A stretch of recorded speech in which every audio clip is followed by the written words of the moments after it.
Good morning. I'm Rev Myron Jones. I'm a Pathways of Light minister. Every year, I go back through the daily lessons. I've been doing this for several years now. I love it. I love going through them. I love reading them and contemplating them. And the way that I do it is that I read the lesson, and then I ask Jesus to clarify the lesson for me, to tell me what it is he wants me to know about it. And then I write about it, and I post it in different places and record it here. I started doing that very recently. And then I'm enjoying it very much. I thank you all for being here with me. So today's lesson is 304, lesson 304 from the Course in Miracles. And what it says is this: let not my world obscure the sight of Christ. I can't obscure my holy sight if I intrude my world upon it. Nor can I behold the holy sights Christ looks upon unless it is his vision that I use.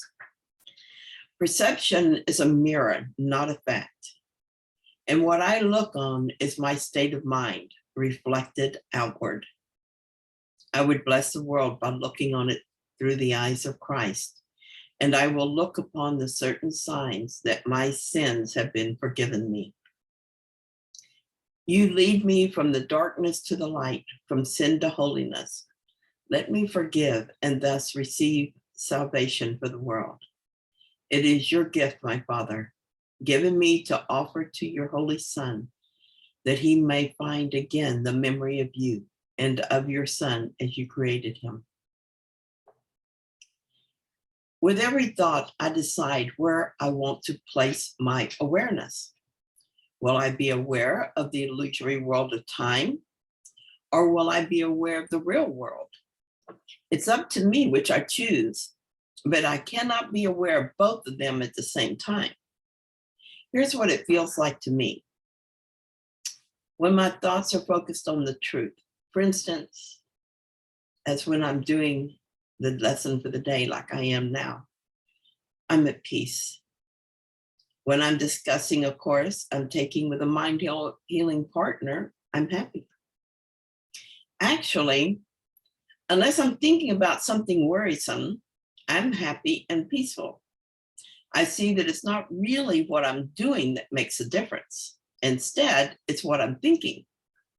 I can be washing the dishes or watching a show on TV and still be in that happy, peaceful state.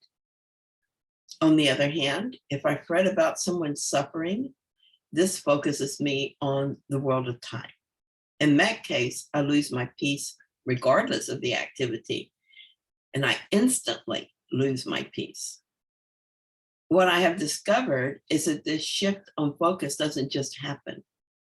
In order for me to go from simply being in the present moment to worrying, I must make that decision. Once I realized that this was true, I was able to train myself to notice when it was happening and to make a different decision. I was greatly helped in this change when I read Rules for Decision. In chapter 30, Jesus tells us this about decisions. Decisions are continuous. You do not always know when you're making them. But with a little practice, with the ones you recognize, a set begins to form which sees you through the rest. Notice it says that decisions are continuous, not frequent, but continuous. Another helpful pointer from this section of the course is that we never make decisions alone.